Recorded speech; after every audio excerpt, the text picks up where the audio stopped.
বলেই তিনি জান্নাতুল বেগমকে বললেন, শোন মা, তুই আমাদের ঘরের উজ্জ্বল চাঁদ। আমি জানি তুই এই বিয়েতে অমত করবি না, নিজের আব্বার ইচ্ছাটা পালন করবি। সেদিন আমার মুখে সব কথা আটকে গেছিল, দলা পাকিয়ে আটকে নিয়েছিলাম সমস্ত কথা। দৌড়ে চলে এসেছিলাম সেখান থেকে। তবে সবাই ভেবেছিলেন আমি হয়তো লজ্জা পেয়ে পালিয়েছি, কিন্তু আদেও সেটা নয়। সেদিন আমি লজ্জা পেয়ে নয়, বরং কষ্টে চোটে পালিয়েছিলাম। কিন্তু আমার মনের কথা কেউ বোঝেনি, না আমি কাউকে বলতে পেরেছিলাম। শুক্রবার পর্যন্ত নিজের ভিতরে ধুকে ধুকে মরছিলাম। অবশেষে আসলো সেই কাঙ্ক্ষিত দিন, আমার বিয়ের দিন। সবাই উৎসুক নয়নে চেয়ে আছে জান্নাতুল বেগমের দিকে। বিয়ের দিন কি হয়েছিল সেটাই তাদের ভাবাচ্ছে। জান্নাতুল বেগম আবার বলতে শুরু করেন, বিয়ের দিন সকালে আমার ভালোবাসার মানুষটি এসে পৌঁছালো সেখানে। আমার বিয়ের কথা শুনে তার পাগল পাগল অবস্থা, কিন্তু আমিও যে অসহায় ছিলাম।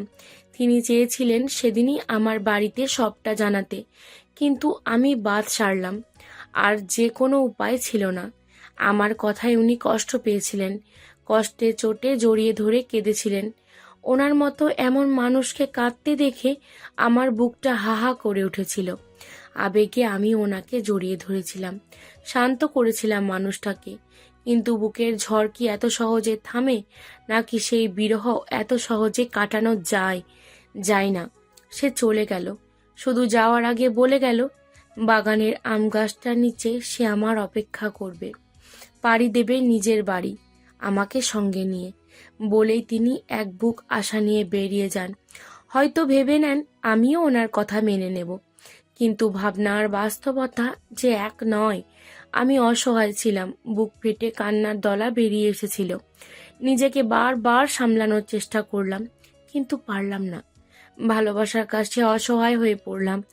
ওই মানুষটার কান্নাসিক্ত মুখটা বারবার ভেসে উঠতে লাগলো আমার চোখের সামনে। শেষে নিজেকে সামলাতে না পেরে বেরিয়ে পড়লাম ভালোবাসার মানুষের কাছে। আমাকে দেখে ওনার মুখের হাসি ফুটে উঠল। ওনার সেই হাসিতেই বুঝি আমি খুন হয়ে গিয়েছিলাম। চলে আসলাম ওনার সাথে।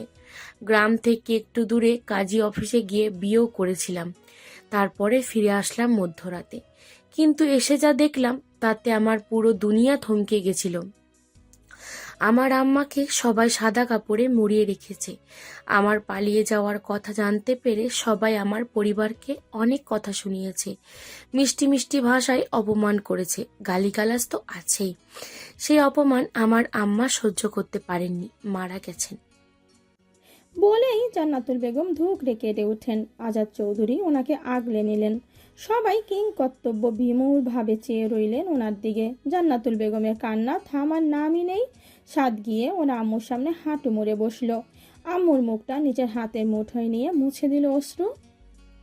কেঁদো না আম্মু, তারপরে কি হলো বলো আমাদের। তারপর আমার ভাইজান আমার সামনে আসলেন, আমার চড় মারলেন, আর ওনাকে উল্টো পাল্টা ভাবে আঘাত করতে লাগলেন। আমি চাইলেও থামাতে পারছিলাম না। একটা সময় ভাইজান নিজেই থেমে গেলেন, বললেন, আমি তোর কাছে আগে জানতে চেয়েছিলাম তুই এই বিয়েতে রাজি কিনা, কিন্তু তুই সেদিন কিছুই বলিসনি, চুপ করে গেলি। আর আজ যেটা করলি, তোর জন্য আমি আমার আম্মাকে হারিয়েছি, গ্রামের সকলের কাছে অসম্মানিত হয়েছি। আর কি চাস তুই? চলেই তো গিয়েছিলিস, আবার কেন ফিরলি? গ্রামের অন্যান্যরা আমাকে আর আমার সদ্যবিবাহিত স্বামীকে নানান কটু কথা শোনাতে লাগলেন। একদিকে আম্মা আর একদিকে আমার স্বামী, কাউকে আমি ছাড়তে পারছিলাম না। জান্নাতুল বেগম ধুকরে কেঁদে উঠলেন। আমি বেইমান নই ভাইজান। খবরদার, তোর ওই নোংরা মুখে আমাকে ভাইজান বলে ডাকবি না। বেরিয়ে যা এই বাড়ি থেকে, তোকে যেন এই বাড়িতে আমি আর না দেখি। আজ থেকে ভাববো আমার কোনো বোন নেই, সে মরে গেছে। ভাইজান তুমি এমন করে বলো না, আমি তো। বের হ, আমি কিছু শুনতে চাই না। আমার আম্মা। সেদিন আমি ভাইজানকে অনেক আকুতি করেছিলাম আম্মাকে দেখব বলে, কিন্তু ভাইজান দেখতে দিলেন না। শেষ পর্যন্ত ব্যর্থ হয়ে ফিরে আসলাম। তারপরে আরও ওই কদিন ওই বাড়ির দোরগোড়ায় গেছিলাম, কিন্তু বারবার আমাকে তাড়িয়ে দেওয়া হয়েছিল, অপমান করা হয়েছিল আমার স্বামীকে। তাই তো রাগ করেই চলে আসলাম এই শহরে। স্বামীর বাড়িতে সবাই আমাকে মেনে নিল। আমাকে পেয়ে সবাই যেন চাঁদ পেয়েছিল। আনন্দ যত্নের কোনো অভাব ছিল না। তবুও যেন কত খামতি ছিল। মাস খানেক পরে আবার গেলাম গ্রামে, কিন্তু গিয়ে জানতে পারলাম ভাইজান ওখান থেকে কোথাও একটা চলে গেছে। কোথায় গেছে কেউ জানে না, খবর রাখে না। তারপর থেকেই জীবন এভাবেই চলছে। সবাই সবটা শুনলো কিন্তু আদৌ কিছু বুঝলো না। জান্নাতুল বেগম সবার দিকে তাকালেন, বড়লা নির্লিপ্ত, কারণ তারা আগে থেকেই সবটা জানে। কিন্তু ছোটদের মুখে প্রশ্নের ছড়াছড়ি। সাদ আর সামির গভীর দৃষ্টিতে চেয়ে আছে জান্নাতুল বেগমের দিকে। জান্নাতুল বেগম ছেলেদের দিকে চেয়ে বললেন, যার সাথে পালিয়ে গিয়ে বিয়ে করেছিলাম তিনি আর কেউ নন, তোমাদের আব্বু। আর আমার ভাইজান হলেন জুবায়ের খান, মানে সাজির আব্বু। জান্নাতুল বেগমের কথা শুনে সবার চক্ষু চড়ক গাছ। সাজি অবাকের রেশ কাটিয়ে উঠতে পারে না। সামিরের আম্মু ওনার ফুপি, এটা যেন সে বিশ্বাস করে উঠতে পারে না। সে তো জানতো তার আব্বু বাবা মায়ের একমাত্র সন্তান। ফুপির কথা তো তাকে কেউ কোনোদিন জানায়নি, এমনকি তার অস্তিত্ব আছে সেটাই তো সে জানতো না। তুমি তো বলেছিলে তোমার বাড়ির কেউ তোমাদের মেনে নেননি, বিদেশে চলে গেছেন। তাহলে এগুলো কি আম্মু? সাদের কথায় জবাব হিসেবে কি বলবে জান্নাতুল বেগম খুঁজে পেলেন না, তাও বললেন, আমি চাইনি আমাদের মনের কষ্টের রেশ তোদের উপর পড়ুক। তা তোদের মামা সম্পর্কে তোদের খারাপ কোনো ধারণা জন্মাক। তিনি যে বড়ই ভালো মানুষ। ভালো মানুষ হলে নিজের বোনকে কেউ এইভাবে অবহেলা করতে পারে, এভাবে পর করে দিতে পারে? সেই রাস্তা যে আমি খুলে দিয়েছি, বাধ্য করেছি এমন ব্যবহার করতে। মানুষ মাত্রই ভুল করে আম্মু। আর যদি ভাই আমার কাছে কোনো ভুল করে, তাকে কি আমি দূরে ঠেলে দেব? কখনোই না। বরং তাকে আরো আগলে রাখবো, তাকে বোঝাবো, সঠিক পথে আনবো। লোক কি বললো তাতে কি যায় আসে? নিজের মানুষদেরই যদি সুখে রাখতে না পারি, তাহলে লোকের কথাই কি? ওনারা তো বলবেনই, ওনাদের কাজই এটা, অন্যের খোঁজ বের করে তাকে অপমান করা। আমার জন্য তো আম্মা চলে গেছেন।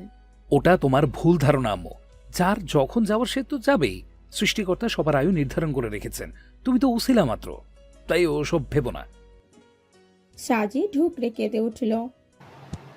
আব্বু মানবেন না, কখনো এই বিয়ে মানবেন না। সামির এসে সাজিকে সামলায়, কিন্তু কি বলে সান্ত্বনা দেবে সে খুঁজে পায় না। কারণ সেও বাকরুদ্ধ। এমন একটা অতীত লুকিয়ে থাকবে সেটা সে ভাবতেও পারেনি। সাজির পানে চেয়ে বলে, কাঁদলে সমস্যার সমাধান হবে না, আমি সব সামলে নেব। যেখানে ভাইজান আমাদেরকে এত বছরে মানেননি, সেখানে আমার ছেলের জন্য তার মেয়েকে দেবে বলে মনে হয় না। তার অভিমান যে প্রখর।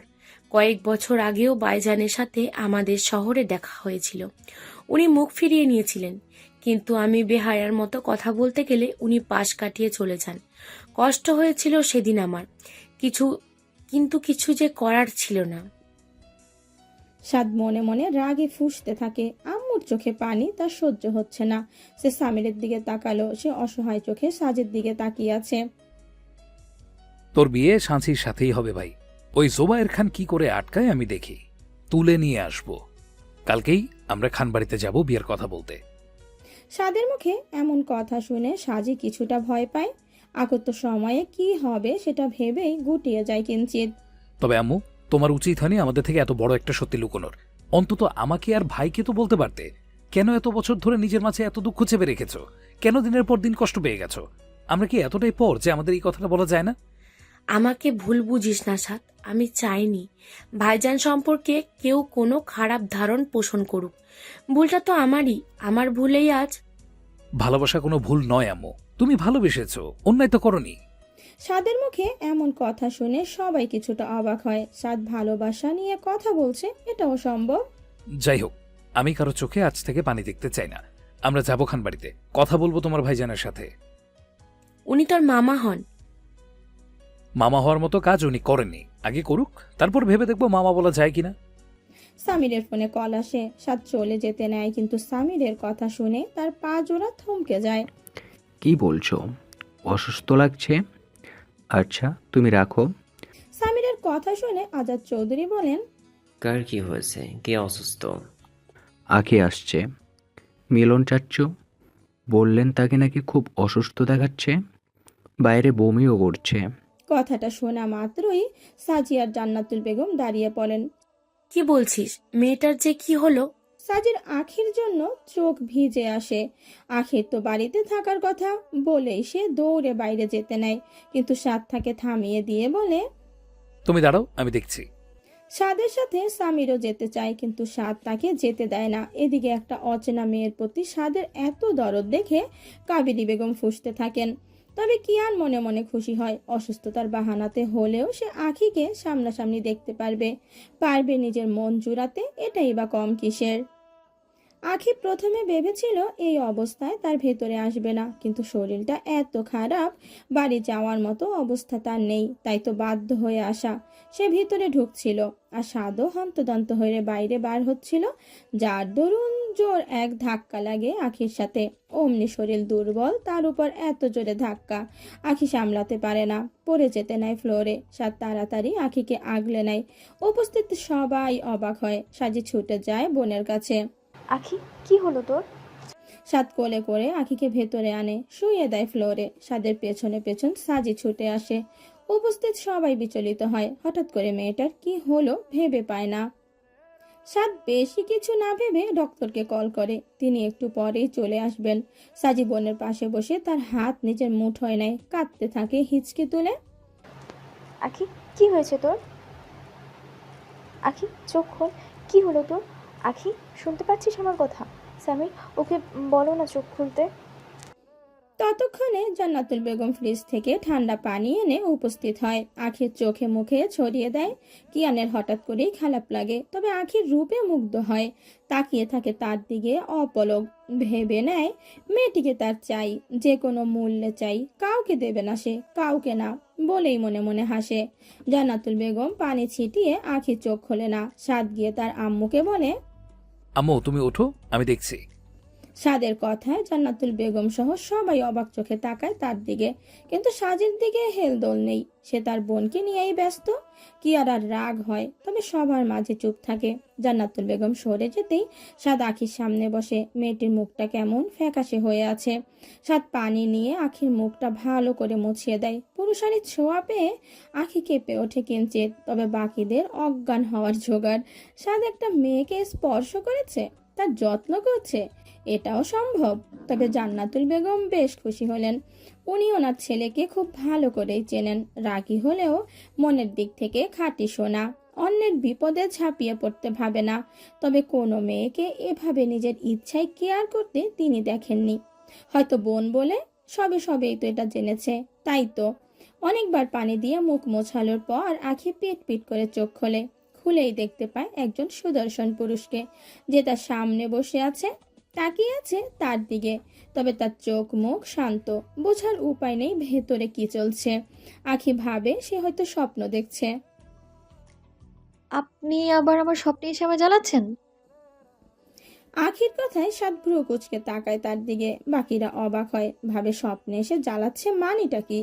কিয়ারা ভাবে তাহলে কি ভাইয়া ওকে আগে থেকেই চেনে। আমি তো মাফ চেয়েছি, বললাম তো ভুল হয়ে গেছে। তাও কেন রোজ রোজ এসে আমায় ডিস্টার্ব করেন? আমাকে শাসান আপনি? বাচ্চা মানুষের প্রতি কি এত জুলুম করা ঠিক? আমি সত্যি সরি, আর কখনো এমন করব না। তাও আমার স্বপ্নে আসা বন্ধ করুন প্লিজ। রোজ রোজ আপনার ওই গম্ভীর চাহনি আমি আর নিতে পারছি না। মনের মধ্যে হেই স্টুপিড গার্ল, শুয়ে শুয়ে কি দিবাস্বপ্ন দেখছো নাকি? নাকি মাথাটা পুরোপুরি গেছে? পাগলের ডক্টর দেখাবো? আখি ধীর কণ্ঠে বলে। এই দেখেছেন তো, আবার ধমকাচ্ছেন। আপনার কি আমাকে ধমকানো ছাড়া আর কোনো কাজ নেই নাকি? এই আখি, কি উল্টাপাল্টা কথা বলছিস? তুইও আছিস। আখি তারপরে চারিদিকে চেয়ে বলে। সবাই আছে তো, আমি স্বপ্নে এতজনকে দেখছি কেন? স্টুপিড গার্ল, বাস্তবে ফেরো, এটা তোমার স্বপ্ন না। আখি সাদের দিকে নিজের হাত বাড়িয়ে দেয়, তার গালে আলতোভাবে নিজের হাত রাখে। সঙ্গে সঙ্গে কেঁপে ওঠে, হুড়মুড়িয়ে শোয়া থেকে বসে পড়ে, ঢোক গিলে বলে। আপনি এখানে? সাদ রাগী দৃষ্টিতে তাকিয়ে থাকে তার দিকে, তাতেই বুঝি আখির অবস্থা যায়। পরিবেশ হঠাৎ করেই নিস্তব্ধ। আশেপাশে সবাই বুঝে উঠতে পারছে না এখানে আসলে হচ্ছেটা কি। কিয়ারা রাগে হাত মুষ্টিবদ্ধ করে নেয়। তার তো ইচ্ছা করছে আখির মুখে ঠাঠিয়ে এক চর বসিয়ে দিতে। তার 7 ভাইয়ার গালে হাত রাখা, এত সাহস ওই মেয়ের। কিন্তু আখির কাণ্ডের থেকেও কিয়ারা বেশি অবাক হয়েছে সাদের ব্যবহারে। সে আখিকে কোলে করে ঘরে এনেছে, এটাও যেন তার বিশ্বাস হচ্ছে না। তার উপর আখি তার গালে হাত রাখলো, তখনও কিছু বলল না, শান্ত থাকলো।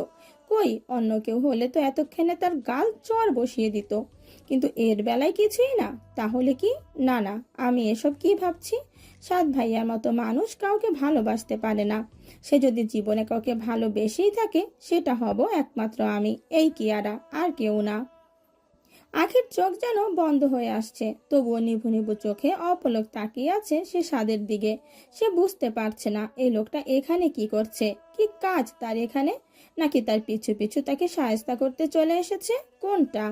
সাদ আখিকে কিছু সময় পরখ করলো, অতঃপর উঠে দাঁড়িয়ে ফ্রিজ থেকে গ্লাসে করে ঠান্ডা পানি এনে এগিয়ে দিল আখির দিকে। আখি চোখ বড় বড় করে তাকালো সাদের দিকে। সে যেন বিশ্বাসই করতে পারছে না এই রাগী দাম্ভিক লোকটা তাকে পানি এনে খাওয়াচ্ছে। যদিও তার ভুলেই সে অন্যের চোখে খারাপ হয়েছিল, কিন্তু মাফ তো চেয়েছে। তারপরেও এত রাগ কিসের? একটু আগেই কেমন করে বলল। এটা ধরবে নাকি সব তোমার মাথায় ঢালবো? সাদের কথায় আখি কেঁপে ওঠে। কাপা কাপা হাতে পানির গ্লাসটা নিয়ে এক নিঃশ্বাসে শেষ করে পুরোটা। ওদিকে সবাই যেন বিস্ময় কাটিয়ে উঠতে পারছে না। তারা যেন নতুন স্বাদকে আবিষ্কার করছে, যে কিনা কাছের মানুষ ছাড়া কোনো মেয়ের কেয়ার করেনি। সত্যি বলতে ওর বোনদেরও এত কেয়ার করেনি, শুধু তার ভাই ছাড়া। সাদ তার আম্মুর সামনে এসে বলে, তোমার ভাইজিকে বলে দেবে যেন আমার সামনে না আসে, নইলে আমি কি করব সে নিজেও জানে না। সাবধান থাকতে বলবে, আর আমার থেকে সে যেন দূরে দূরে থাকে। বলেই কাউকে আর বলার সুযোগ না দিয়ে সাদ উপরে চলে যেতে গিয়েও থেমে যায়। আখির দিকে ফিরে আজাদ চৌধুরীকে বলে, আব্বু, আমার মনে হয় আমাদের একদিন পরে যাওয়া উচিত। আজাদ চৌধুরীও ছেলের দৃষ্টি অনুসরণ করে আখির দিকে চায়, হেসে বলে। তুমি যা ঠিক মনে করো। সাদ আর কিছু বলে না, কিছুটা রাগী দৃষ্টি নিয়ে চলে যায়, যা সবার দৃষ্টির অগোচর হয় না। ওদিকে সাদের কথা শুনে তো কাবেরী বেগম আর কিয়ারার মনে লাড্ডু ফুটেছে। কাবেরী বেগম এতক্ষণ ভিতরে ভিতরে জ্বললেও এখন একটু শান্তি পাচ্ছেন। আখি সাদের যাওয়ার পানে তাকিয়ে শুকনো ঢোক গিলল, তবে একটা কথা তার কানে বারবার করে বাজতে লাগলো, ভাইজি? সে কার ভাইজি?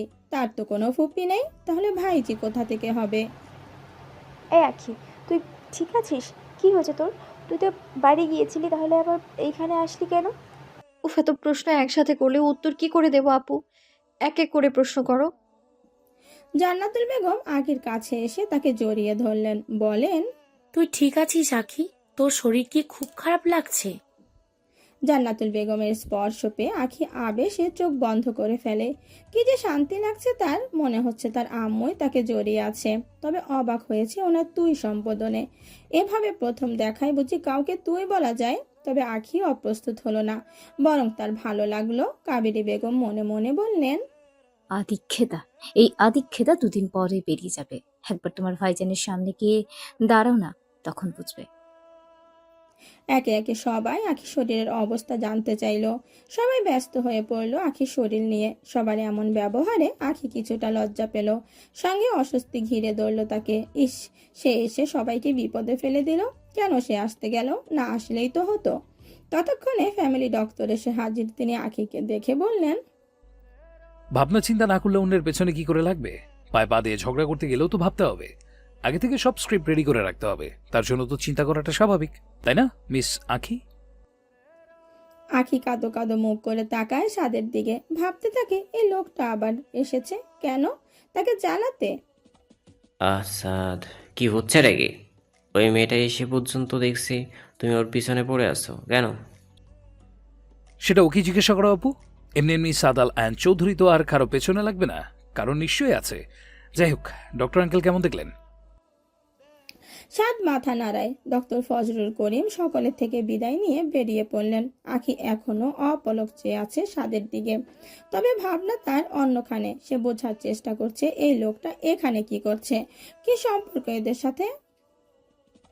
সাদ আবার নিচের রুমে চলে যায়, কিন্তু সাদের এমন একটা মেয়েকে নিয়ে বাড়াবাড়ি কাবেরী বেগমের পছন্দ হলো না। সামির প্রশ্ন করে, তুমি ঠিক আছো আঁখি? এভাবে কষ্ট করে কেন আসতে গেলে? আমার ফোন নম্বর তো তোমার কাছে ছিলই। আমাকে কল করলে আমি গিয়ে নিয়ে আসতাম, কিংবা ড্রাইভার পাঠিয়ে দিতাম। সামিরের ব্যবহারে আপ্লুত হয় আখি, হেসে বলে, আমি ঠিক আছি ভাইয়া, আপনি ব্যস্ত হবেন না। আর আজকে আপনার জীবনের এত বড় একটা দিন, আমি আপনাকে তাই বিরক্ত করতে চাই না। কি বলছো আঁখি?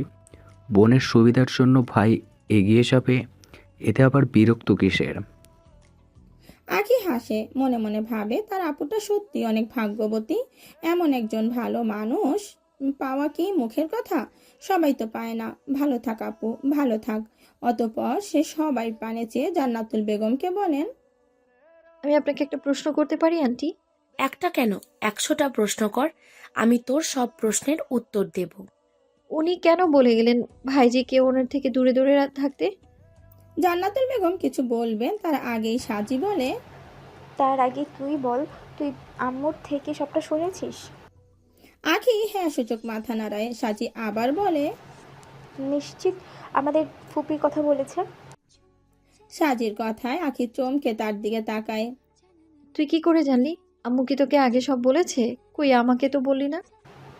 না, আম্মু কিছুই বলেনি, তবে ফুপি বলেছে।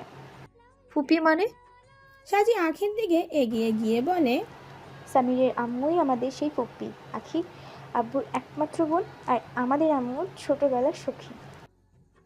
আখি অবাক দৃষ্টিতে তাকায় সাজির পানে, কিছুটা সময় নেয় কথাগুলো বুঝতে। আর যখন বুঝতে পারে তখন ঝাঁপিয়ে পড়ে জান্নাতুল বেগমের বুকে। তুমিই আমাদের ফুপি? তাহলে এতদিন কেন ফেরোনি? মানছি ভুল হয়েছে, আমাদের সাথে তো সম্পর্ক রাখতে পারতে। আমরা তো ফুপির ভালোবাসা থেকে বঞ্চিত হয়ে গেলাম। কাঁদে না পাগলি, আগে তোদের কাছে পাইনি তো কি হয়েছে, এখন তো পেয়েছি। এখন আমার ভালোবাসায় তোদের সব কষ্ট ভুলিয়ে দেব। বলেই তিনি আখির কপালে চুমু এঁকে দেয়। সাজি কিছুটা মন খারাপের নাটক করে বলে, তাহলে আমি কেন বাদ যাবো? ও বুঝি তোমার একাই ভাতিজি? জান্নাতুল বেগম সাজিকেও টেনে নিলেন বুকে। তুই তো আমার বাড়ির রত্ন, আমার স্বামীরার প্রাণ, তোকে কি ভালোবাসা থেকে বঞ্চিত করা যায়? সাজি হাসে, সঙ্গে হাসে আখি। আখি এখন নিজেকে সুস্থ বোধ করছে। জান্নাতুল বেগম সবার সাথে আখির পরিচয় করিয়ে দিলেন। অল্প সময়ের মধ্যেই আখি সবার সাথে মিশে গেল, যেন কত বছরের চেনা। আর তার সাথে সবচেয়ে বেশি ভাব জমেছে অভিকের। ছেলেটা তো এই অল্প সময়ে আখি আপু করে মুখে ফেনা তুলে দিচ্ছে। তবে কিয়ানকে তার ভালো লাগেনি। কেন, সেটার কারণ সে নিজেও জানে না। কেমন একটা দৃষ্টিতে তার দিকে তাকিয়ে আছে সব সময়। তার সেই দৃষ্টিতে অস্বস্তি হচ্ছে, কিন্তু ভদ্রতার খাতিরে কিছু বলতেও পারছে না। জান্নাতুল বেগম এখন বিয়ের কথা ভুলে দুই ভাইজির আপ্যায়নে ব্যস্ত হয়ে পড়লেন। সঙ্গে গল্প করে চলেছেন নিজের বাপের বাড়ির। সাজিয়ার আখিও সব মন দিয়ে শুনছে, তাদেরও ভালো লাগছে। এসব গল্প তো কেউ আগে তাদের সাথে করেনি। সবাই গল্পে মতো। এমন সময় আখি প্রশ্ন করে, আচ্ছা ফুপি, ওই লোকটা কে? মানে তোমাদের কে হয়? জান্নাতুল বেগম আখির কথা বুঝলো না, তাই তো প্রশ্ন করলো, কোন লোকটা? ওই যে সাদ আল আয়ান চৌধুরী। আখির কথায় পরিবেশ পুনরায় নিস্তব্ধ হয়ে যায়। কিয়ানা এতক্ষণ উসখুস করছিল এই প্রশ্নটা করার জন্য, যে আখি কি করে সাত ভাইয়াকে চেনে, আর সাত ভাইয়াও কেন আখির উপর রেগে আছে এমন। নিস্তব্ধ পরিবেশ ভাঙে সবার হাসির ধ্বনিতে। আজাদ চৌধুরী হেসে বলেন, সে আমার বড় ছেলে, মানে সামিরের বড় ভাই। আজাদ চৌধুরীর কথা শুনে আখির হিচকি উঠে যায়। মনে মনে ভাবে, তার মানে ওই লোকটার সাথে এখন প্রায় আমার দেখা হবে? ওই লোকটা আপুর ভাসুর হবে? তার থেকেও বড় কথা, ওই লোকটা আমার ফুফাতো ভাই। আরে ভাই, কেমনে কি আমার সাথে এমন হতে হলো? কেন কেন? আমি বুঝেছি ওই লোকটা এবার থেকে সবসময় আমায় অপমান করবে, শোধ নেবে আমার কাজের জন্য। এবার কোথায় পালাবো আমি? কে বাঁচাবে আমায়? হ্যাঁ হ্যাঁ, সামির ভাইয়া, ভাইয়াকেই সব বলতে হবে। ভাইয়াই একমাত্র পারবে আমার মতো বাচ্চা মেয়েকে বাঁচাতে। কিন্তু সাত তোর ওপর এমন রেগে আছে কেন? জান্নাতুল বেগমের কথার প্রতি উত্তরে আখি কি বলবে ভেবে পেল না। সত্যিটা কি বলা উচিত? যদি শুনে আখির উপর রেগে যায়? না, এইটুকু সময়ে যা বুঝলাম এনারা খুব ভালো মানুষ। আর যাই হোক, আখিকে বকাবকি করবে না। আখি এবার প্রথম থেকে হওয়া সব ঘটনা সবাইকে বলল। সবটা শুনে সবাই উচ্চস্বরে হেসে উঠল। তবে কামিনী বেগম, কাবেরী বেগম আর কিয়ারা হাসলো না। তারা বরং রাগে ফুঁসতে লাগলো। এই মেয়ের কত বড় সাহস, সাদের গাড়ির কাচ ভাঙে, তার সাথে উচ্চস্বরে কথা বলে। আসলে ফুপি, দোষটা আমারই। আমি ভুল করে। ভুল মানুষ মাত্রই হয়, সাদকে বুঝিয়ে বললেই আর রাগ করবে না। কিন্তু এর আগেও আমি মাফ চেয়েছি, কিন্তু উনি আমাকে মাফ করেননি।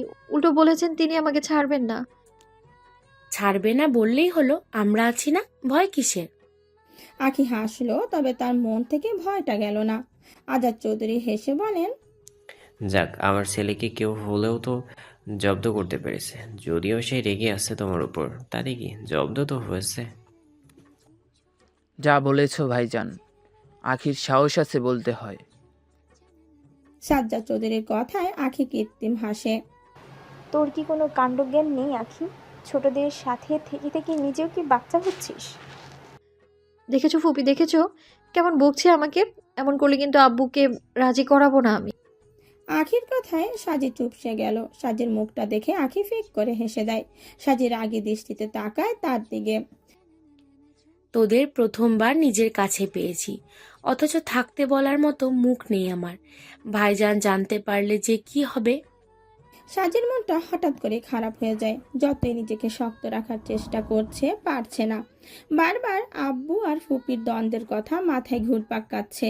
স্বামীর প্রেয়সীর মুখের দিকে তাকিয়ে তার মনের অবস্থা বোঝার চেষ্টা চালালো। হয়তো বুঝেও গেল।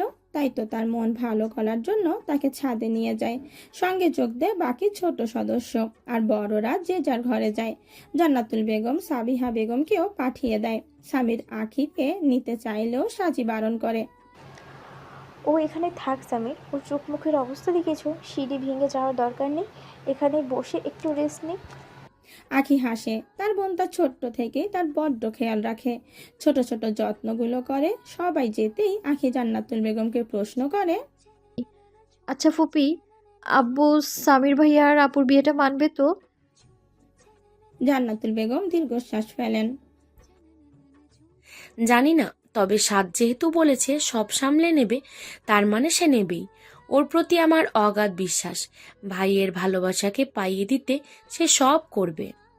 উনি বুঝি খুব ভালো মানুষ? খুব। নিজের ছেলে বলে বলছি না, সে খাঁটি সোনা। যে একবার চিনে নিতে পারবে সেই তাকে ভালোবেসে ফেলবে। তবে একটু রগচটা, রাগী, জেদি আর গম্ভীর। তাই তো ওকে অনেকে পছন্দ করলেও তার ধারে পাশে আসতে চায় না। আজ পর্যন্ত কত মেয়ে তাকে প্রপোজ করেছে, এমনকি মেয়ের বাবার বাড়ি পর্যন্ত এসে বিয়ের প্রস্তাব দিয়েছে। কিন্তু সে ছেলে এক ধমকে সবাইকে চুপ করিয়ে দিয়েছে। সে মেয়েদের সঙ্গ পছন্দ করে না, এমনকি বিয়ে পর্যন্ত করতে চায় না। আখির ইচ্ছা হলো বলতে যে তোমার ছেলের কি কোনো সমস্যা আসছে, নইলে সে মেয়েদের সঙ্গ কেন পছন্দ করবে না, বা বিয়েও কেন করতে চাইবে না। কিন্তু না, সে বলতে পারলো না, বরং মুখ ফুটে বলল, বিয়ে কেন করতে চায় না? তার মতে কেউ নাকি নিঃস্বার্থভাবে ভালোবাসে না। তার শুধু আমি, তোর ফুপা আর ভাইয়ের ভালোবাসা হলেই হবে। বল, এটা কোনো কথা হলো? আখি আবার মনে মনে ভাবে, এই রাগী ছেলেকে কে ভালোবাসবে? এতবার মাফ চাইলাম, তাও মাফ করে না। বউকে তো মনে হয় দিন রাত পেটাবে। ভালোই হয়েছে মেয়েটার কপাল পোড়ার থেকে বেঁচে গিয়েছে। কি ভাবছিস? জান্নাতুল বেগমের কথায় আখি কিঞ্চিত কেঁপে ওঠে। মুখে হাসির রেশ টেনে বলে, না না, কিছু না। তখনই ওপর থেকে আওয়াজ আসে, আমো, এক কাপ কফি পাঠাও আমার রুমে। পাঠাচ্ছি। তুই বস আখি, আমি যাই সাদের জন্য কফিটা বানিয়ে আনি। ছেলেটা সারাদিন কাজ করছে। আখি মাথা নেড়ে বসে থাকে। কিছুক্ষণ পরে জান্নাতুল বেগম কফি নিয়ে নিচে নামেন। দেখেন কিয়ারা নিচে নামছে। জান্নাতুল বেগমকে কফি হাতে দাঁড়িয়ে থাকতে দেখে কিয়ারা বলে, কপি কার জন্য মামি? সাদের জন্য। যাই, ওকে দিয়ে আসি। আমাকে দাও না বড় মামি, আমি দিয়ে আসছি। না না, তোমাকে যেতে হবে না, আমি যাচ্ছি। জান্নাতুল বেগম কিয়ারাকে দিয়ে কফি পাঠাতে চায় না, কারণ কিয়ারাকে দেখেই স্বাদ রেগে যাবে, যেটা উনি চান না। আবার আখিকে দিয়েও পাঠানো যাবে না, আখির সাথেও তার একটা শত্রুতা হয়ে গেছে। তাই সব থেকে ভালো ওনার নিজেরই যাওয়া। আরে দাও তো বড় মামি। বলেই কিয়ারা একরকম জোর করেই জান্নাতুল বেগমের হাত থেকে কফির কাপটা নিয়ে নিল। জান্নাতুল বেগম পরবর্তী সময়ে কি হবে সেটা ভেবেই দীর্ঘশ্বাস ফেললেন। কিয়ারা যাওয়ার সময় আখিকে বলল, আমরা শ্যামা বলছি, তাই তোমাকে নাম ধরে ডাকছি। চলো ছাদে চলো, সবাই তোমার জন্য অপেক্ষা করছে। বলেই সে আখির হাত ধরে নিয়ে যায়। আখি বারণ করারও সুযোগ পায় না। সাদের রুমের সামনে আসতেই কিয়ারা বলে, যা, আমি তো পানি খেতে এসেছিলাম, সেটাই তো খাওয়া হলো না। আর কি, তুমি যাও তো, ভাইয়াকে এই কফিটা দিয়ে আসো। বলেই কিয়ারা আখির হাতে কাপটা ধরিয়ে দিয়ে নিচে নেমে আসে, মনে মনে ক্রুর হাসে। যাও যাও। এই, ওই কফি ভাইয়া তোমাকে গেলাবে। আমার সাত ভাইয়ার গাড়ির কাজ ভাঙা, তার সাথে মেজাজ নিয়ে কথা বলা। যাও এবার যাও, শাস্তির জন্য প্রস্তুত হও। তার ঘরে এমনিও কোনো বাইরের মানুষ সে ঢুকতে দেয় না, সেখানে তুমি তো তার শত্রু। এবার তোমার কি হবে আখি, কে বাঁচাবে? বলেই সে আবার ক্রুর হাসে। আখি বুঝতে পারে না এখন করবেটা কি, না গেলেও তো উপায় নেই। তাই সে কাঁপা কাঁপা হাতে দরজায় ঠক ঠক শব্দ করে। শব্দ শুনে সাদ বলে কামিন, কারণ সে বুঝে গেছে এটা তার আম্মু নয়। তার আম্মু হলে এভাবে দরজায় ঠক ঠক শব্দ করতো না। তবে এটা তার কাছে নতুন, কারণ এর আগে কেউ এভাবে দরজায় ঠক ঠক শব্দ করেনি। মুখে কথা বলে অনুমতি চেয়েছে। আখি ধীর পায়ে রুমে প্রবেশ করে, তবে চারিদিকে তাকিয়ে দেখার সাহস পায় না। কাপা কাপা হাতে কফির কাপটা সাদের সামনে এগিয়ে দেয়। সাদ আখির দিকে তাকায়, দেখে তার দৃষ্টি ফ্লোরের দিকে নিবদ্ধ। সাদ তার হাতের কম্পন অনুভব করে, কাপটা নিতে নেয় তার হাত থেকে। আখি যেন হাঁপ ছেড়ে বাসে। চলে আসার জন্য উদ্ধত হলে সাদ বেশ জোর গলায় বলে, স্টপ। আখি থেমে যায়, মনে মনে বলে, যা হয়ে গেল, এবার তোকে কে বাঁচাবে রে আখি, তোর মৃত্যু নিশ্চিত এবার। আখি সাদের দিকে মুখ করে ফেলে, কিন্তু তাকানোর সাহস পায় না। চুরি করে এসেছো নাকি? কথাটা শোনা মাত্রই আখি তড়িৎ গতিতে তাকায়, অবাক কণ্ঠে বলে, মানে যারা চুরি করে ধরা পড়ে তারাই এমন মুখ নিচু করে দাঁড়িয়ে থাকে। তো তুমি কি চুরি করেছো যার জন্য এই হাল? সাদের কথায় আখি রাগে রিরি করে ওঠে, তবে মুখে সেটা প্রকাশ করে না, বরং নিজের মধ্যে সাহসের সঞ্চার ঘটিয়ে বলে, চুরি করিনি, তবে করার ইচ্ছে আছে। সাদ কফির কাপে চুমুক দিয়ে ভ্রু কুচকে তাকায় আখির দিকে। কি চুরি করতে চাও? আপনার রাগ, গম্ভীরতা, তেজ, আর নিজের থেকে আপনাকে দিতে চাই মাফ করার প্রবণতা, যাতে মানুষকে সহজেই আপনি মাফ করে দিতে পারেন। কথাটা বলেই আখি নিজের মুখ চেপে ধরে। আবেগের বশে কি বলে ফেলেছে সেটা ভেবেই ঢোক গেলে সাদ আখির দিকে ছোট ছোট চোখ করে তাকায়, কয়েক পলক তাকিয়ে বলে, আউট। আখি এমন গম্ভীর কণ্ঠে কেঁপে ওঠে, তবে কথা না বাড়িয়ে বেরিয়ে আসে রুমের বাইরে। বাইরে এসেই বুকে হাত দিয়ে হাঁপ ছাড়ে। বাবা কি তেজ! কেন রে, একটু ভালো করে কথা বলে কি তোর জাত যাবে নাকি? এবারে সবাই কত ভালো, শুধু এই একজন ছাড়া।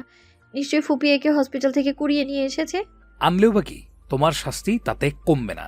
আখি তড়িৎ গতিতে পেছনে তাকায়, দেখে সাদ বুকে হাত ভাঁজ করে দাঁড়িয়ে আছে। আখি কিছুটা ভয় পায়, এই লোকের চাহনি দেখলেই তার কেমন কেমন একটা হয়। এমন নয় সে ভীতু মেয়ে, বরং যথেষ্ট সাহসী সে, কিন্তু এই লোকের সামনে আসলেই তার সব কিছু কেমন গুলিয়ে যায়। ভেতরে থাকা প্রতিবাদের শব্দগুলো বাইরে পর্যন্ত আর বার হয় না, সেখানেই মরে শহীদ হয়ে যায়। এই স্বাদের জায়গায় যদি অন্য কেউ থাকতো, তাহলে আখি তাকে তার অন্যায়ের যোগ্য জবাব দিয়ে দিত। মানছে সে ভুল করেছে, কিন্তু মাফও তো চেয়েছে, তা উনি গললে তো অসভ্য লোক একটা। এমন দৃষ্টিতে তো সে কেউ ভয় পেয়ে যাবে, সেখানে সে তো নিতান্তই একটা বাচ্চা মেয়ে। আসলে ভাইয়া হয়েছে কি, হোয়াট? ভাইয়া? শোনো মে, আমার সাথে সম্পর্ক পাতাতে যাবে না। আমি তোমার কোনো ভাইয়াটে নই, না আর হতে চাই। তোমার মতো একটা বচল মেয়ে আমার কেউ হতে পারে না। একটা ভুলের জন্য আর কতবার অপমান করবেন? বলছি তো ভুল হয়েছে, আর কখনো এমন করবো না তো, প্রমিস তো। এ দেখুন কানে ধরছি আমি। বলে আখি নিজের কান ধরে। সাদের কি হলো জানা নেই, তাড়াতাড়ি আখির হাত তার কান থেকে ছাড়িয়ে নেয়। ওকে, মাফ করে দিলাম। আখি লাফিয়ে ওঠে। সত্যি সত্যি মাফ করেছেন আমায়? সাদ হ্যাঁ সূচক মাথা নাড়ে। Thank you, thank you. বলেই আখি ছাদের দিকে পা বাড়াতে চায়, কিন্তু সাদের কথায় পুনরায় সে থেমে যায়। এরপর থেকে তোমাকে যেন আর আমার আশেপাশে না দেখি মিস আখি। আখি মনে মনে বলে, সে আর বলতে কিন্তু মুখে বলে ঠিক আছে, বলেই সে চলে যায়। সাদ তাকিয়ে থাকে তার যাওয়ার পানে, মনে মনে ভাবতে থাকে, পাগল নাকি মেয়েটা, এত তিরিং বিরিং করে লাফে কেন? একটু আগে যে অসুস্থ ছিল সেটা কি ভুলে গেছে? যাই হোক, আমার কি, যা করে করুক। আখি সাদে গিয়ে সবার সাথে দারুণ মজা করে। অভিকা তো তাদের চলে আসার খবর শুনে কত দুঃখ করছিল। এটুকু সময়ে যে তারা এদের এত আপন করে নেবে সে আখি ভাবতেই পারেনি। আর কিয়ান তো, সে তো বারবার আখির সাথে চিপকে থাকতে চেয়েছিল, কিন্তু আখি বারবার তার থেকে দূরে সরে এসেছে, দূরত্ব বাড়িয়েছে তার সাথে। এই ছেলেকে তার যেন সহ্যই হচ্ছে না। আখি তো কিয়ানকে গায়ে পর আখ্যা দিতেও ভোলে না। এরপরে আখিরা নিচে নেমে আসে, এবার বাড়ি ফিরতে হবে। সাজি জান্নাতুল বেগমকে বলে, তাহলে আসি ফুপ্পি। জান্নাতুল বেগমের চোখে অশ্রু। যেতে তো দিতে ইচ্ছে করছে না, কিন্তু আমি যে বাধ্য। ইচ্ছা তো করছে তোদের দুটোকে এখানেই রেখে দিই, বুকের মাঝে জড়িয়ে রাখি, কিন্তু উপায় যে নেই। সেই উপায় খুব তাড়াতাড়ি হবে ফুপি। আমি আব্বুকে রাজি করানোর চেষ্টা করব। আপু এবারেরই বউ হবে, তুমি দেখো। সেটা যেন হয়। সাজি সবার থেকে বিদায় নেয়। আজাদ চৌধুরী সাজির মাথায় হাত দিয়ে বলে, ভয় পেও না সাজি, যেটা হয়েছে তাতে আমাদের হাত নেই, কিন্তু তোমাদের আমরা কষ্ট পেতে দেব না। তোমাকে এই বাড়ির বউ করার জন্য যদি তোমার আব্বুর পায়ে ধরতে হয় সেটাও ধরবো। এইসব আপনি কি বলছেন ফুপা? না না, আপনি এইসব করবেন না। আমরা ঠিক আব্বুকে মানিয়ে নেব, কিন্তু আপনাকে কিছুতেই ছোট হতে দেব না। আপনি তো আমার আব্বুর মতো, আপনাকে ছোট হতে দেখে আমার খুব কষ্ট হবে। তার থেকে সেই কষ্ট না হয় আমি সহ্য করে নেব, কিন্তু আপনাকে সেই কষ্টের ভাগিদার কখনো করব না। সাজির কথায় আজাদ চৌধুরী আলতো হাসেন। জুবায়ের খান মেয়েদের রত্ন বানিয়েছেন, সেটা তিনি খুব করে মেনে নিয়েছেন। এমন একটা মেয়ে তার স্বামীর জীবনে আসবে, সেটাই তাদের সৌভাগ্য।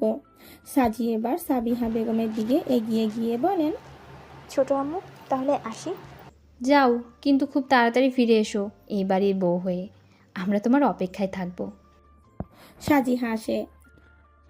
আগে চলো তোমাদের দিয়ে আসি, তোমার শরীরটা ভালো না, এভাবে তোমাদের একা ছাড়তেও মন চাইছে না। না ভাইয়া, আমরা যেতে পারবো। আব্বুর ফেরার সময় হয়েছে। যদি আমাদের আপনার সাথে কোনোভাবে দেখে ফেলে তাহলে খুব সমস্যা হয়ে যাবে। নানান প্রশ্নে বিদ্ধ করবেন আমাদের। সামির আর কিচ্ছু বলে না। আখি আর সাজিকে কিছুটা এগিয়ে দিতে আসতে যায়। সাজির মনে ভয়। এখনো ভয় পাচ্ছ? সাজি হ্যাঁ সূচক মাথা নাড়ায়। আমরা সবাই পাশে আছি, ভয় পেও না, সব ভালোই হবে। সেই আশায় আছি সামির। আমরা একদিন পরেই যাব, ভাইয়া যখন দায়িত্ব নিয়েছে সেটা পূরণ করেই ছাড়বে। তোমার আব্বুকে ঠিক রাজি করিয়ে নেবে দেখো।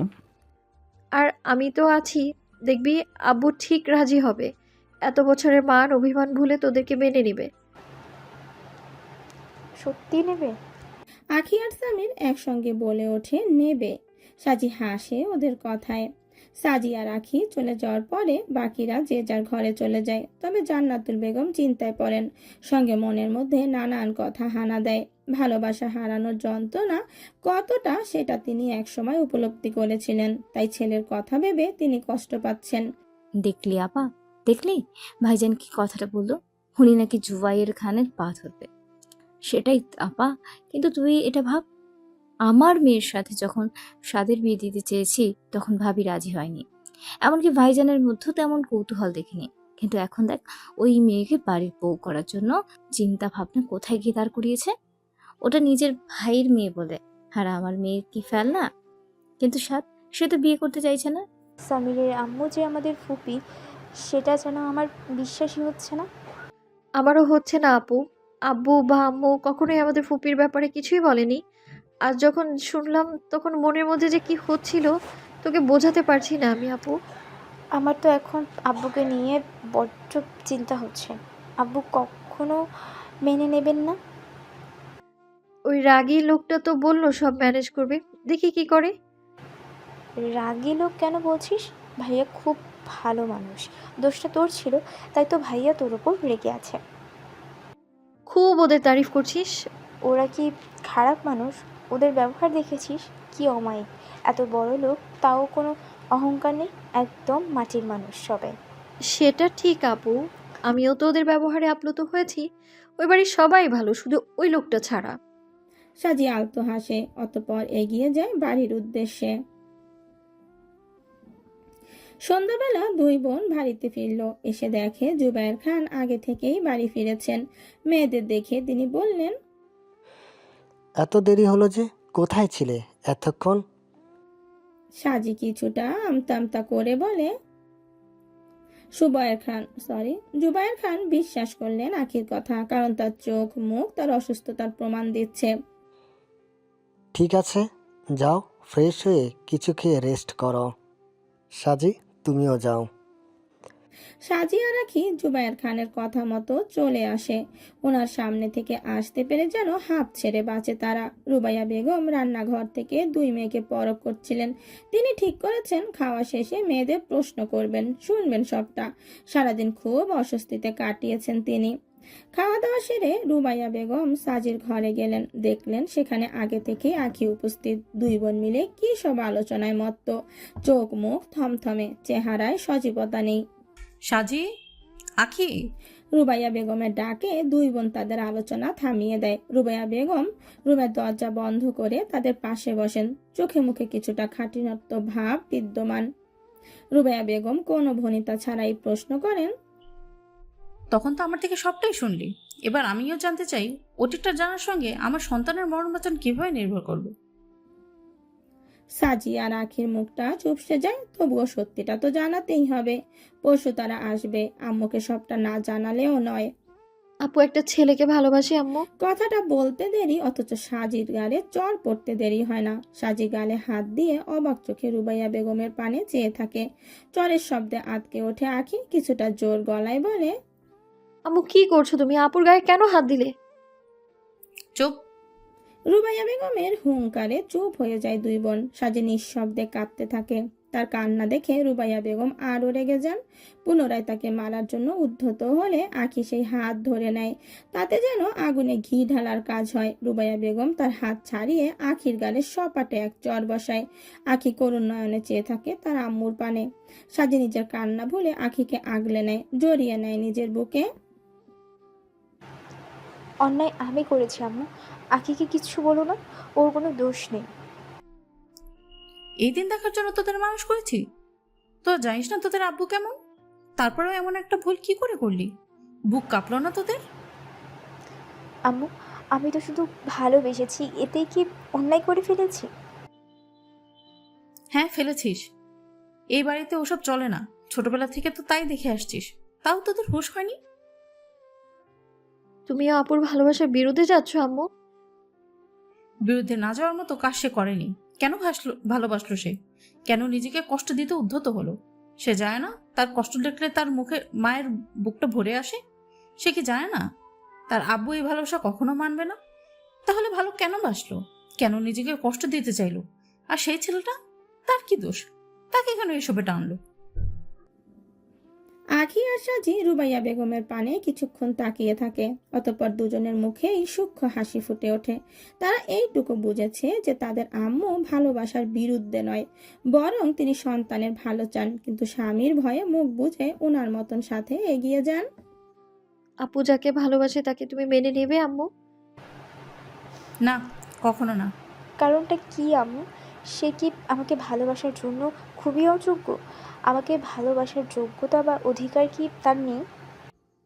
রুবাইয়া বেগম একটু কঠিন কণ্ঠে বলেন, তার যোগ্যতা বা অধিকার থাকলেও তোর নেই। ভুলে গেলে হবে না, তুই খানবাড়ির মেয়ে। আর এই বাড়িতে ভালোবাসা নিষিদ্ধ। মানলাম নিষিদ্ধ, তাই বলে কি ভালোবাসবো না? সে তো আমাকে ভালোবাসে আম্মু, তার পুরো পরিবার আমাকে ভালোবাসে। তাহলে কেন? রুবাইয়া বেগম বলেন, পুরো পরিবার মানে? মানে আজ আমি আর আপু সামির ভাইয়াদের বাড়ি গিয়েছিলাম। ওখানে সবাই আপুকে পছন্দ করেছে। তুই মিথ্যা বলে বেরিয়েছিস বাড়ি থেকে? ছি সাজি, ছি। তোর থেকে আমি এই আশা করিনি। আর রাখি, তুই তুইও তোর আপু সঙ্গ দিলি, তাকে বোঝাতে পারলি না? আম্মু, মানছি ভুল হয়েছে, কিন্তু ভালোবাসা কি এতটাই অন্যায়? অত বোঝাতে পারবো না তোকে। যাই হোক, যেটা হয়েছে হয়েছে। সত্যিটা তো জেনেছিস, নিশ্চয় সাজিকেও বলেছিস। তাই এখন এসব বন্ধ।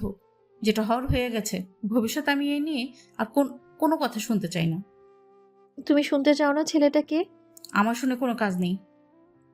সে তোমার প্রাণপ্রিয় সখী, তোমার একমাত্র ননদ জান্নাতুল ফেরদৌস খানের ছোট ছেলে সামির আল আমান চৌধুরী। আখির কথায় রুবাইয়া বেগমের চোখ বড় বড় হয়ে যায়। তিনি কিছু সময়ের জন্য শ্বাস নিতে ভুলে যান। অপলক চেয়ে থাকেন আখির পানে, দৃষ্টিতে ওনার অবিশ্বাস। নিজের কানকেও যেন বিশ্বাস করতে পারেন না। তিনি ভাবেন ভুল শুনছেন, তাই তো আবার জিজ্ঞাসা করেন, কার ছেলে? তোমার ননদের ছেলে। রুবাইয়া বেগম যেন ধাক্কা খেলেন, বাকরুদ্ধ হলেন। এটা শোনার পরে ওনার কেমন রিয়াকশন দেওয়া উচিত সেটাই বুঝে ভুলে গেলেন। শেষ, সব শেষ। যদিও কোনো আশা থাকতো, এখন তাও আর অবশিষ্ট রইল না। জানুরা এই ঝড়েই আছে? কই, আমি তো যাই না। আছে, 30 বছর ধরেই তো আছে, তোমরা জানতে না? রুবাইয়া বেগম মাথা নাড়েন, যার অর্থ না। ওর ছেলেরা এত বড় কবে হলো? তুমি এখনো কি এই সম্বন্ধে রাজি নও আম্মু? রুবাইয়া বেগম ধুকরে কেটে ওঠেন। তার জানুর ছেলেকে তার মেয়ে ভালোবাসে ভেবেই ওনার কোথায় যেন শান্তি শান্তি লাগছে, কিন্তু মনের ভেতরে থাকা ভয় সেই শান্তিকে ঠিক করে উপলব্ধি করতে দিচ্ছে না। আমি রাজি থাকা বা না থাকায় কি যায় আসে? তোদের আব্বু কখনোই মানবে না। কিন্তু তোরা এসব কি করে জানলি? আর জানু মানে জান্নাতুল যে তোদের ফুপি, সেটাও বা জানলি কি করে? সাজি রুবাইয়া বেগমকে সমস্ত ঘটনা খুলে বলেন। সবকিছু শুনে রুবাইয়া বেগম দীর্ঘশ্বাস ফেলেন। আমরা রাজি করাবো আব্বুকে। আর ওই লোকটা তো বললো আব্বুকে রাজি করাবে। তোমাকে সব পরে বলবো আম্মু। এখন একটা কথা বলো তো, আব্বু যদি এই বিয়েতে মত দেয় তুমি কি রাজি হবে? তোমার মন কি বলে, তুমি কি চাও? আমি চাই আমার সন্তানরা ভালো থাকুক, তাদের স্বামীকে ভালোবাসুক, ভালোবেসে সারা জীবন কাটাক। সেটা যদি স্বামীর হয় তাহলে তো আমি আরো খুশি। কিন্তু খুশি হয়েও আমি খুশি থাকতে পারছি না। অতীত আমাকে সেই খুশি হওয়া থেকে বঞ্চিত করছে। রুবাইয়া বেগমের মন সহজেই পড়ে নিল দুই বোন। মনে মনে তারা বেশ খুশি। এবার শুধু তাদের আব্বুকে রাজি করাতে পারলেই হয়। ওনারা পরশু আসবে আম্মু। কি? পরশু? কিন্তু তোদের আব্বু? আম্মুকে দেখলেই আপু কত খুশি। বলে রুবাইয়া বেগম চলে গেলেন। মনে মনে উনি ভীষণ খুশি, ভীষণ। সাজি জড়িয়ে ধরে তার বোনকে। দুই বোন আজ এক ঘরে নিজেদের রাতটা কাটিয়ে দেয়। সামির নিজের বেডে উপর হয়ে শুয়ে আছে। তখনই তার ঘরে সাদ প্রবেশ করে। সামির, সাদের কথায় সামির সেদিকে তাকায়, হেসে বলে, ভাইয়া তুমি, এসো এসো। সাদ গিয়ে সামিরের পাশে বসে। আমার ভাইটার মন খারাপ কেন? সামির ধীর কণ্ঠে বলে, মামা এই বিয়েটা মানবে তো ভাইয়া? মানতে বাধ্য, নইলে কি করে মানাতে হয় সেটা আমি দেখব। আমি আছি তো, তুই কেন মন খারাপ করছিস? মনকে কিছুতেই শান্ত করতে পারছি না ভাইয়া। সাজিকে না পেলে আমি বলে সে সাদকে জড়িয়ে ধরে। সাদ কিছুটা অবাক হয়। তার ভাই এমন কখনো করেনি। নিজের খারাপ লাগা ভালো লাগা সবটা প্রকাশ করলেও এভাবে কখনো ভেঙে পড়েনি। সাদের বুঝি বুকটা চিনচিন করে উঠল। ভাইয়ের কষ্টে আরো কষ্ট হচ্ছে। সেও দুই হাতে ভাইকে আগলে নেয়, শান্ত করার চেষ্টা করে সামিরকে। সে কি আমার হবে না ভাইয়া? মামা কখনোই মানবে না। আর এখন যা পরিস্থিতি, পালিয়ে বিয়ে করার কোনো উপায় নেই। তাহলে যে সাজি কষ্ট পাবে, আর ওই জোবাইয়ের খান, তার মন কখনো নরম হবে না, কখনো না। পালিয়ে না, সবার সামনে থেকে আমার ভাই আর বোনের বিয়ে দেব আমি নিজ হাতে। এটা আমার ভাইয়ের কাছে আমার ওয়াদা, আর আমি নিজের ওয়াদার খেলাপ কখনো করি না, সেটা তুই খুব ভালো করেই জানিস। কিন্তু ভাইয়া। কোনো কথা না, আমি আছি তো, কেন মন খারাপ করছিস? বরং বিয়েতে কি কি করবি সেটা ভাব। আমার বোনকে সুখে কি করে রাখবি সেটা চিন্তা কর। ওর অযত্ন হলে কিন্তু আমি তোকে অস্ত রাখবো না। এতটুকু সময়ে বোনকে ভালোবেসে ফেললে, আর আমি? তোর জন্যই তো বোনকে ভালোবাসা, তোর জন্যই সে আমার মনে কাছের মানুষের জায়গা করে নিয়েছে। আর নিজের ভালোবাসা, তুমি কি কখনো কাউকে ভালোবাসবে না ভাইয়া? তুই কিন্তু অন্য টপিকে চলে যাচ্ছিস, আমি এটা শুনতে এখানে আসিনি। কতদিন পালাবে ভাইয়া? এবার তো নিজের মনে কাউকে জায়গা দাও। আম্মু তোমাকে নিয়ে কত চিন্তা করে জানো? তোমার প্রতি তার একটা আলাদাই টান। কারণ তুমি নিজের খুশি সবার সাথে ভাগ করলেও দুঃখ কখনো করো না। সেই দুঃখ ভাগ করে নেওয়ার জন্য হলেও তো কাউকে চাই ভাইয়া। আচ্ছা, ভেবে দেখব। তুই রেস্ট কর, আমি আসছি। বলেই সাদ রুম ত্যাগ করে। স্বামীর সাদের যাওয়ার পানে তাকিয়ে দীর্ঘশ্বাস ফেলে। সবার ভালো চেয়ে গেলে কিন্তু নিজেরটা বুঝলি না কেন ভাইয়া? কেন কাউকে নিজের মনে জায়গা দিতে চাইছিস না? দোয়া করে তোর জীবনেও কেউ আসুক যাকে তুই নিজের থেকেও বেশি ভালোবাসবি। আজ যেই বিয়ে থেকে দূরে থাকতে চাইছিস, একদিন তাকে নিজের কাছে নিজের করে রাখার জন্য তুই বিয়ে করবি, ভালোবাসবি, তাকে আগলে রাখবি। আর আমি চাই সেই দিনটা খুব তাড়াতাড়ি তোর জীবনে আসুক, তোর মনকে সিক্ত করুক ভালোবাসার অনুরাগ।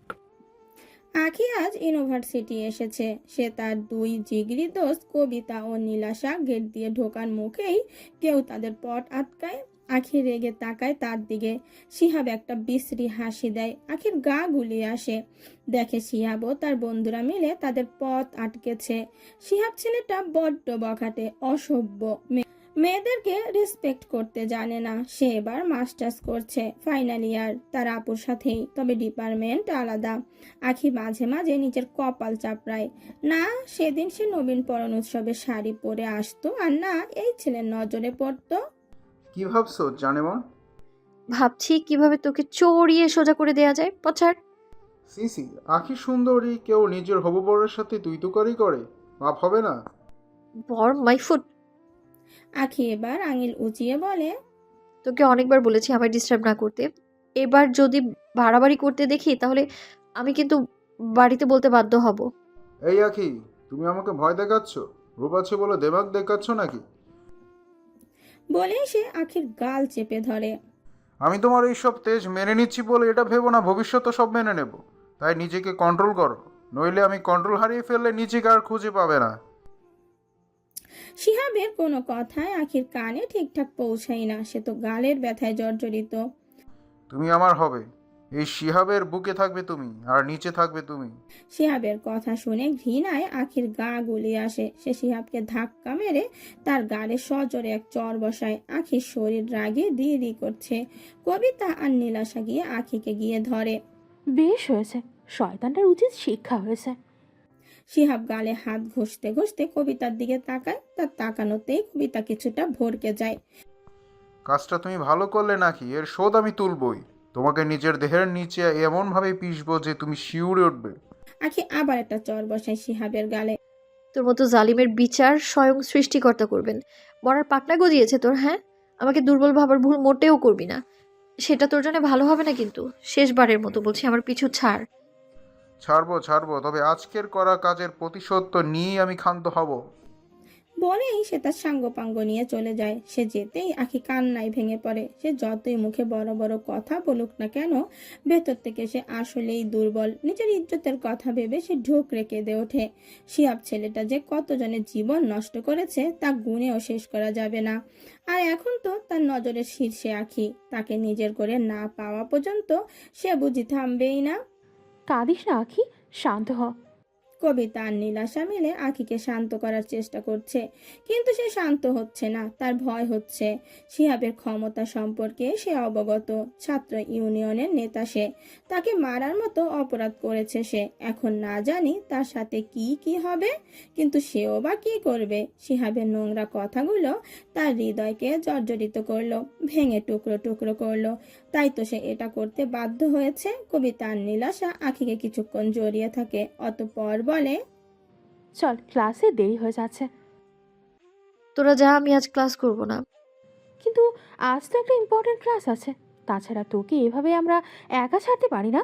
তোকে একা পেয়ে যদি ওই শিহাব আবার আসে, তখন কি হবে? না, আমি একাই যেতে পারবো। তোরা ক্লাস মিস করিস না, নইলে আবার সমস্যা হয়ে যাবে।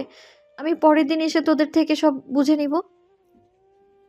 কবিতারা যেতে চাইছিল না, কিন্তু আখি তাদের জোর করে ক্লাসে পাঠায়।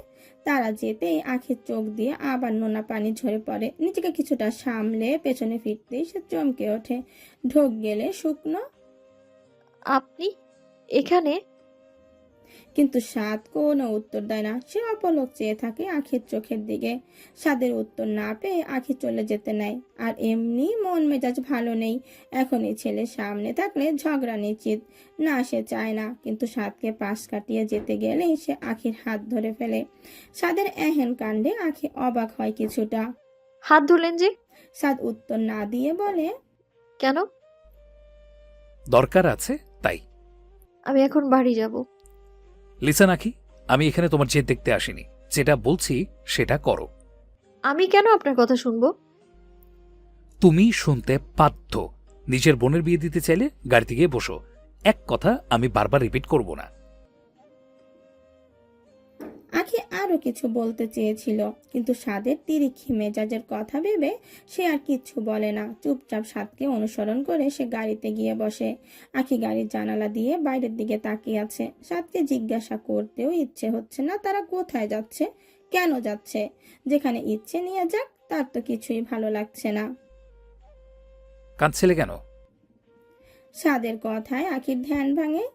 জি? কাঁদছিলে কেন? কাঁদছিলাম না। বলেই আখি পুনরায় তার দৃষ্টি বাইরের দিকে ফেরায়। সাদ আর কিছু বলে না। সে বোঝে আখি এই ব্যাপারে কথা বলতে চাইছে না, তাই তার সে কথা বাড়ায় না। কিন্তু কিছুক্ষণ পরেও আখিকে চুপ থাকতে দেখে বলে, তোতা পাখি আর চুপ কেন? কথা বলা কি বাংলা বন চলছে? আখি রাগী চোখে তাকিয়ে বলে, কে তোতা পাখি? কে আবার? আখি? আমি মোটেও তোতা পাখি না। বলেই সে আবার চুপ হয়ে যায়। তার মস্তিষ্কে ঘুরে বেড়াচ্ছে শিহাবের কথাগুলো। চোখ দিয়ে দুফোঁটা অশ্রুও গড়ালো মনে হয়। তবে সেটা সাদের আড়ালে মুছে নেয়। কিন্তু সাদের নজর এড়ানো কি এতই সহজ? সে ঠিক দেখে ফেলে বিষয়টা। এখন যদি আমি তোমাকে গুম করে দিই কেমন হবে বিষয়টা? আখি ভ্রু কুচকে তাকায় সাদের দিকে। মানে তুমি আমার ক্ষতি করেছো, সেই ক্ষতিপূরণ হিসেবে যদি তোমাকে গুম করে দিই, বিষয়টা কিন্তু দারুণ হবে। কিন্তু আপনি তো আমায় ক্ষমা করে দিয়েছেন। এখন আবার সেই কথা মনে পড়ে গেল, কি করব? আপনি মানুষটা সত্যিই খারাপ। I know.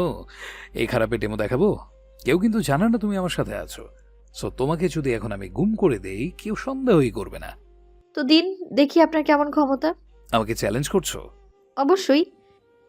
আখি তার পুরনো সত্তায় ফিরে আসে। ওকে, ওটা তোলা থাক। ঠিক সময়ে সেটা প্রয়োগ করা হবে। এখন বুঝি ভয় পাচ্ছেন? সাদ আল আয়ান ভয় পায় না, বরং ভয়কে সাদ আল আয়ান পায়। আপনি এত হিংস্র। আখি মনে মনে বলে, সাথে কি আর দানব বলি? তুমি আমার হিংস্রতার এখনো কিছুই দেখোনি মেয়ে। সময় হোক, ঠিক দেখতে পাবে। পারবে তো সহ্য করতে? আপনাকে এখন আর আমি ভয় পাই না। আখির কথায় সাদ বাঁকা হেসে বলে। পরক্ষণে ব্রেক কষে দাঁড় করায় গাড়ি। সাদের গাড়ি এসে থামে একটি বড়সড় রেস্টুরেন্টের সামনে। গাড়ি থামতেই সাদ নেমে পড়ে গাড়ি থেকে। আখিও তার দেখা দেখি নেমে যায়। সাদ কাম বলে পা চালায়। আখিও তাকে অনুসরণ করতে করতে এগিয়ে যায় আর বিড়বিড় করতে থাকে, অ্যাটিটিউডের ডিব্বা। ভালো করে বলে কি যা যেত নাকি? আখি ভেতরে গিয়ে দেখে সেখানে সামির আর সাজি আগে থেকেই উপস্থিত। আখি তাদের দেখে হাসে, কিছুটা হলেও বোঝে এখানে আসার কারণ। তাই তো ভাবি এই লোকটা এমনি এমনি তো ওকে এখানে ওখানে নিয়ে যাবে না। আখিকে দেখে সামির উঠে দাঁড়ায়, কিন্তু সাদ গিয়ে সামিরের পাশের চেয়ারে বসে পড়ে। অন্যদিক থেকে আজকে তার চোখে মুখে গাম্ভীর্য একটু বেশি। কেমন আছো আখি? আখি সৌজন্যমূলক হাসি দিয়ে বলে, আলহামদুলিল্লাহ ভালো ভাইয়া, আপনি কেমন আছেন? First class. তবে তোমাকে দেখে আরও ভালো হয়ে গিয়েছি। যতই হোক আমার একমাত্র মামাতো বোন তুমি। তারপরে এতদিন পর খুঁজে পেয়েছি। তোমাকে দেখে ভালো তো লাগবেই। একমাত্র মানে? আপুও তো আপনার মামাতো বোন। মোটেও না, সে আমার বউ। বউ আবার বোন কিসের? সামিরের কথায় সাজি বড় বড় চোখ করে তাকায় তার দিকে। ইশারায় বলার চেষ্টা করে ওখানে ভাইয়াও আছে, কিন্তু সামির সেদিকে ভ্রুক্ষেপ করে না। আখি জোরে জোরে হেসে ওঠে। সাদ সেই হাসির পানে তাকায়। অতঃপর কয়েক সেকেন্ডের মাথায় নিজের দৃষ্টি পুনরায় ফোনে নিবদ্ধ করে। সামির, তোদের আলাপচারিতা শেষ হলে কাজের কথায় আসা যাক। সাদের কথায় আখি নিজের হাসি থামায়। এই আখি, এত কথা কেন বলছিস? আখি ভাবে সে আবার বেশি কথা কখন বলল। এই আপুটাও না, মনে হয় এই সাদ চৌধুরীর হাওয়া লেগেছে তার। কেমন আছেন ভাইয়া? সাদ ফোনের দিকে নিজের দৃষ্টি রেখেই উত্তর দেয়, না না, আমি ঠিক আছি, আপনারা আছেন তাই একটু ভরসা পাচ্ছি। সাদ ছোট করে বলে, গুড।